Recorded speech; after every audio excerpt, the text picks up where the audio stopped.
Well, one consequence of the war in Ukraine is that Europe is now scrambling to reduce its dependence on Russian energy. The price of gas was already high before the invasion.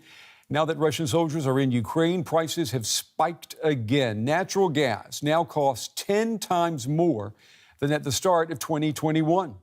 Gas is still flowing through pipelines from Russia to customers in Western Europe. But if the Kremlin were to cut supplies, that would cause a shockwave across the continent. One natural gas pipeline which has never gone online and probably never will is the Nordstream 2 pipeline between Russia and Germany. Last week, the German government canceled certification of Nord Stream 2, a step that the U.S. and other European countries had wanted for years. Well, my next guest is Benjamin Schmidt. He joins me tonight from Washington, D.C. He's a former U.S. State Department advisor on European energy security. He's now with Harvard University. Benjamin, it's good to have you. I have to admit, I lost count of how many times you and I have spoken over the years about the dangers of Nord Stream 2. You have been sounding the alarm since day one. How do you feel now? Well, I'll tell you, Brent, thanks for bringing that up, but it's not time for looking back on the history of this. Unfortunately, we can do that in the future. We have to save Ukraine right now. And the bottom line is, yes, we have been warning about the energy security risks, but also the national security risks of Nord Stream 2 for years. And part of that is the physical dependency on the Ukrainian gas transmission network in and around the line of contact in Donbass. And I've talked to you and your viewers on Deutsche Welle a number of times about that. And the point that I was making is that it would make it very difficult, given that Putin would still rely on the Ukrainian gas transmission network in the absence of Nord Stream 2, to push out from the line of contact in Donbass, given the physical proximity of those pipes that they still rely on to get gas to Europe from where the fighting was. The thing that was missing in that analysis, and I don't think anyone was anticipating, is a full-scale war across the entirety of Ukraine, and that is very, very troubling indeed, obviously. And my heart goes out to all of my friends and colleagues that I've met over the years that are still in Ukraine. But we need more actions, not just thoughts and prayers. We need to bring more military aid in the form of Stingers and Javelins and drones. Turkish drones, I believe, are the most compatible at this point.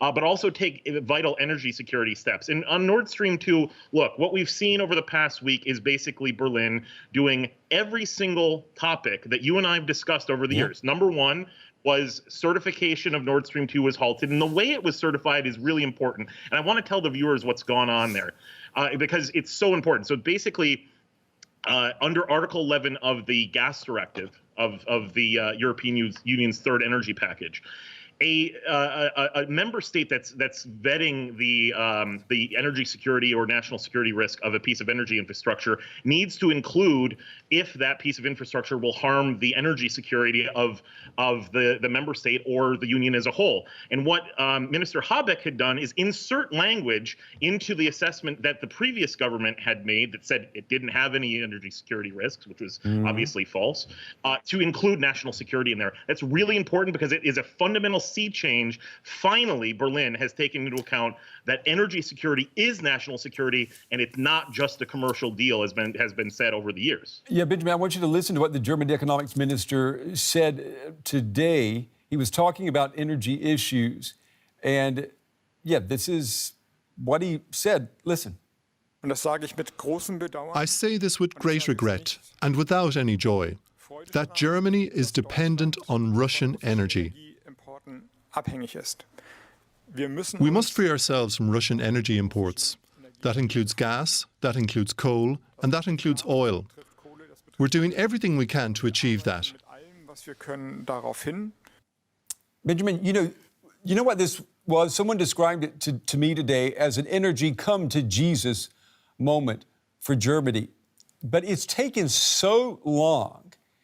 The signs have been there the whole time. The reality has been there. We've finally got it. Is it too little, too late?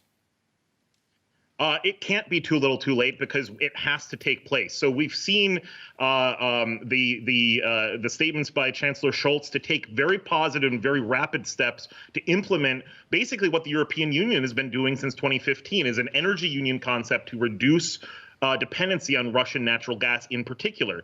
So building LNG terminals to import global supply. Remember, you and I have pointed out that Russian propaganda that was stated by many German supporters of Nord Stream 2 was that diversification infrastructure and our U.S. opposition to Nord Stream 2 was, quote unquote, just to sell U.S. LNG. Well, look where we're at right now. That is actually what we've been talking about all the time is national security, risks of Russian actions like this. And we've seen Nord Stream 2 be sanctioned. The corporate officers of Nord Stream 2 AG are also sanctioned. Former Stasi officer and Putin Kremlin Matthias Warnig is sanctioned. And Nord Stream 2 AG itself had gone bankrupt. It has been dissolved. All 106 employees have been fired. And so I think that is the final chapter of Nord Stream 2. Now, we need to move forward on a European basis to build more floating storage and regasification units, to increase the regasification capacity, to start planning for next winter. We're at the end of the heating cycle right now in the spring. But right now, we need to be taking actions for the fall and into next winter. Let me ask you this before we run out of time. You're right. We're coming into spring, into summer here, but the fall it'll be here sooner than you realize, and the need for natural gas will be with us again. Can you imagine the Kremlin then cutting off those pipelines that are flowing across Ukraine, for example, come next autumn, next winter? I mean, is that a risk that we're already running?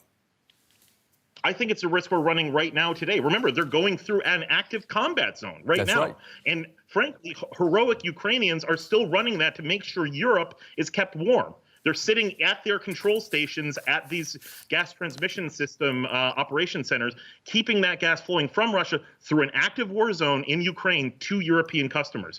And so those steps need to take place now to diversify.